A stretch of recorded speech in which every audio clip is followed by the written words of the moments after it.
The intense battles of Code A are over, and we've determined who will be in the round of 32 in the GSL Code S. As always, there are certain players who get a lot of attention every season. This time we're going to look at each of these key players by race.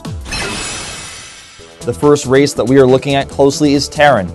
Last season there were 3 Terran players, and this season we got 4. Even though they are few in number, none of them can be ignored. The most notable player is Innovation. Once he was known for being the strongest Terran player, but after the nerf on Hellbats, he fell into a slump. The player who was mentioned as a potential winner of all tournaments shocked everyone when he was eliminated from Code A last season. But he made his return to the Code S round of 32 by defeating Dark and Sora in 2 seasons. Innovation was up in the top spot with Sulky. Can he successfully make this season as his opportunity to revive? Let's wait and see. We also have Supernova, who returned to Code S after a long time. He was a consistent Terran player who made steady results, advancing into Code S 9 consecutive seasons. However, he recently keeps dropping out early. On the other hand, he's been advancing to the main round of Premier League 3 times in a row. His strength is Mech Terran versus Zerg. I think he will be able to do well against Zergs, who have been performing well these days. And last but not least, another key Terran player to talk about is Maru. Unfortunately, he couldn't conquer life last season, yet he advanced to the quarterfinals as the very last Terran player. He proved that his abilities didn't go away by defeating the top-class player, Flash, in GSL's global tournament. While Terran is a minority race, Zerg is the most threatening one. The 2 other races have to look out for these 14 Zergs. Ragnarok, currently being teamless, was a Zerg player who showed strong performances in the GSTL. His win rate against Zerg is outstanding. It's 81.8% with 9 wins and 2 losses. Many people felt bad seeing his team disbanding while Ragnarok's skills were still getting better every day. Since there are a lot of Zerg players, I think this season would be an excellent opportunity for him. Life put up a good fight last season. He almost grabbed a ticket to the finals, but unfortunately lost in the last second.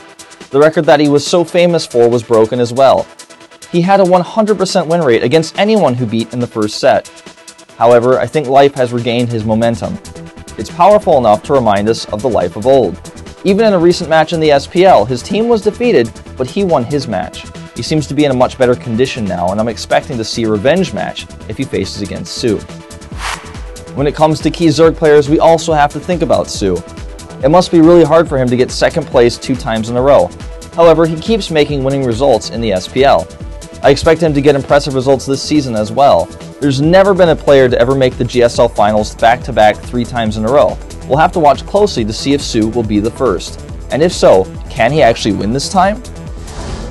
While Terrans and Zergs are challengers, Protoss is the champion of 2014. When we look at the 14 Protoss players who advanced to Code S, they look really strong. It makes us wonder if we'll be seeing another Protoss champion this season. Stork has been a veteran since StarCraft I. He finally got into Code S after 3 attempts. The early stages of his StarCraft II career were a bit weak, but he was persistent and never gave up. There were also a lot of negative discussions around him, such as his aging and his old Brood War partners retiring. But at last, he made his way to Code S by defeating Pet and Squirtle. Objectively, he may not be a favored player to win this season, but I think we all agree that he will show some interesting matches. There's yet another Protoss player that we have to keep in mind. This player knocked out previous champions 1 by 1 on his way to the finals. There, he played 7 sets and in the end took the GSL throne. In Korea, he's being called Kingslayer. Zest isn't looking to stop here. We'll have to see if he can break the common champion's curse and if anyone can stop this rising star. Everyone is waiting with high expectations.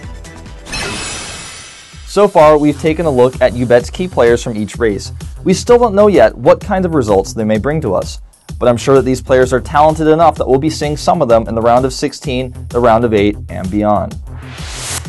What will happen in the future with these players, and where does the power shift go this season? I will organize and discuss these parts for next time, so please tune in next week for YouBet.